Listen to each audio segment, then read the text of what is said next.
Salut et bienvenue à tous pour la suite de notre formation. Aujourd'hui, nous allons corriger l'exercice sur les variables que nous avons vues dans la vidéo précédente.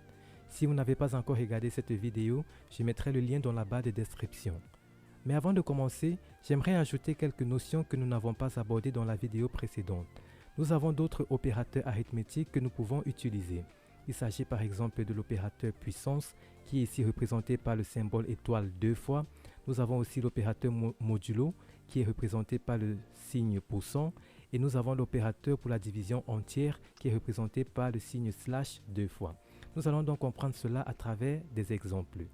Par exemple, si j'ai envie de savoir la valeur de 2 puissance 3, je vais tout simplement taper print, entre parenthèses, je vais mettre 2 étoile étoile 3.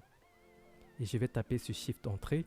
Et voilà, on me donne le résultat de 2 à la puissance 3 qui est bien 8. Et si par exemple j'ai envie de savoir quel est le reste de la division entière de 2 entiers, je vais donc utiliser le symbole % qui représente en fait ici le modulo.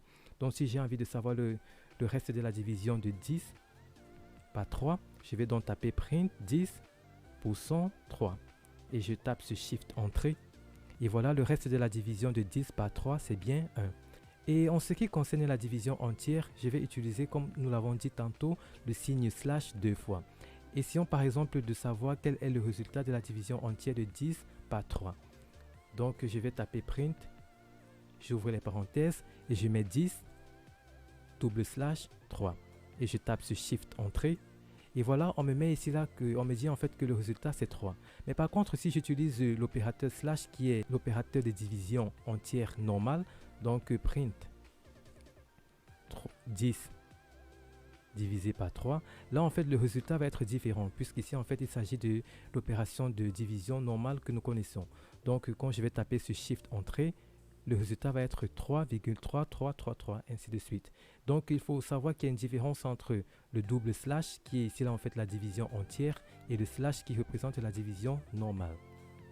En ce qui concerne les chaînes de caractères, nous avons dit que les chaînes de caractères peuvent se mettre entre les apostrophes ou les guillemets.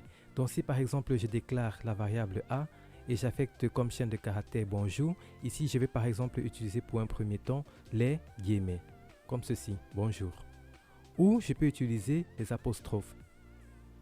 Le résultat sera pareil. Donc j'utilise les apostrophes et je tape la chaîne bonjour. Le résultat sera pareil. Donc je peux afficher dans le résultat de ma variable, le contenu de ma variable, autant pour moi, print A, bonjour. Il peut arriver que je vais afficher qu'un caractère contenu dans ma chaîne de caractères et non la chaîne entière. En programmation, chaque fois qu'on déclare une chaîne, chaque caractère a un indice. Le premier caractère a pour indice 0, le deuxième a pour indice 1, ainsi de suite jusqu'à la fin de la chaîne. Mais on peut aussi commencer par le dernier caractère de la chaîne jusqu'au premier. Mais cette fois-ci, le dernier caractère a pour indice -1, ainsi de suite jusqu'au premier caractère. Dans l'exemple ici présent, si j'ai envie d'afficher le premier et le dernier caractère de notre chaîne, je vais tout simplement taper print, j'ouvre les parenthèses, et là je spécifie le nom de ma variable. Il s'agit bien de la chaîne de caractères qui contient bonjour, c'est-à-dire A. Donc et là maintenant je vais ouvrir les crochets. Et à l'intérieur des crochets, je vais spécifier l'indice que j'ai envie d'afficher. Il s'agit bien ici en fait du premier indice dont 0. Et je vais faire de même pour le dernier indice. Print, j'ouvre les parenthèses, je spécifie la chaîne, j'ouvre les crochets. Et là, c'est -1, puisqu'il s'agit bien du dernier indice, du dernier élément de la chaîne. Et là maintenant, Shift Entrée, on voit bien que le premier élément c'est B et le dernier élément de notre chaîne c'est R. Nous pouvons, si nous voulons, aussi afficher le nombre de caractères que contient notre chaîne. Pour cela, on va utiliser une fonction, la fonction len. Et c'est très facile, donc si j'ai envie d'afficher le nombre de caractères que contient ma chaîne A, je vais tout simplement taper print, j'ouvre les parenthèses, et je vais tout simplement taper la fonction len, L-E-N.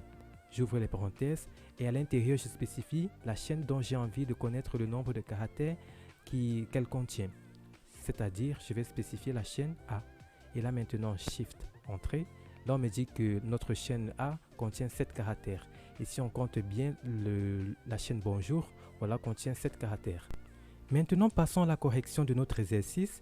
Il s'agissait de calculer l'aire d'un triangle rectangle de base B qui est égal à 5 et de hauteur H qui est égal à 15, sachant que la formule de l'aire est A qui est égal à B fois H divisé par 2. Premièrement, on peut se poser la question de savoir qu'est-ce qu'on cherche ici. Il s'agit bien de calculer l'aire. Donc nous avons déjà une variable qui va contenir la valeur de l'aire de notre triangle. Deuxièmement, on peut se poser la question de savoir quelles sont les données qui sont à notre disposition pour pouvoir calculer l'aire. Ici, nous avons la valeur de la base ainsi que de la hauteur. Donc, c'est-à-dire qu'au total, nous avons 3 variables que nous allons déclarer pour pouvoir résoudre ce problème. Nous avons donc vu dans la vidéo précédente qu'il faut toujours donner aux variables des noms qui représentent au mieux le contenu de la variable. Je vais donc déclarer la variable base qui va contenir la valeur de la base. Donc, je déclare la variable base et j'affecte comme valeur 5. Ensuite, je déclare la variable hauteur et j'affecte comme valeur 15. Et je déclare aussi la variable R et j'affecte comme valeur base fois hauteur, le tout divisé par 2. Vous voyez bien ici en fait que j'ai utilisé les parenthèses pour pouvoir en fait regrouper l'opération de multiplication de la base et la hauteur. Donc je vais tout simplement taper ce Shift Entrée pour exécuter ce code. Et là maintenant, il faut que j'affiche le résultat. Pour afficher le résultat, je vais utiliser la fonction print, bien sûr. Print. Ce que je ne vous ai pas dit dans la vidéo précédente, c'est que nous pouvons combiner en fait une chaîne de caractères dans print avec d'autres variables. Donc par exemple, je peux tout simplement écrire une chaîne de caractères dans print comme ceci et je dis la valeur de l'aire de mon triangle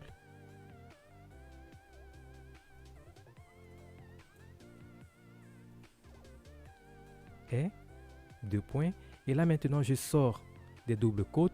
Je vais tout simplement mettre virgule. Et là, je vais tout simplement spécifier qu'est-ce que j'ai envie d'afficher par la suite. Il s'agit bien de l'aire. Donc, je vais tout simplement spécifier la variable R. En affichant comme ceci, cela permet d'être plus explicite puisque là, on voit qu'il y a une chaîne de caractères qui nous dit la valeur de l'aire de mon triangle est. Et ensuite, nous avons le résultat de l'aire de notre triangle. Donc, je vais tout simplement taper ce Shift Entrée. Et voilà, vous voyez bien que nous avons, ça nous retourne comme valeur, la valeur de l'aire de mon triangle est 37.5 qui est bien l'aire de mon triangle de base 5 et de hauteur 15. Voilà, nous sommes arrivés à la fin de cette vidéo sur les variables en Python. Dans la prochaine vidéo, nous allons voir les listes en Python. Si vous avez des questions, n'hésitez pas à écrire dans la rubrique commentaires et abonnez-vous si cela n'est pas encore fait et on se dit à très vite pour la suite de notre formation.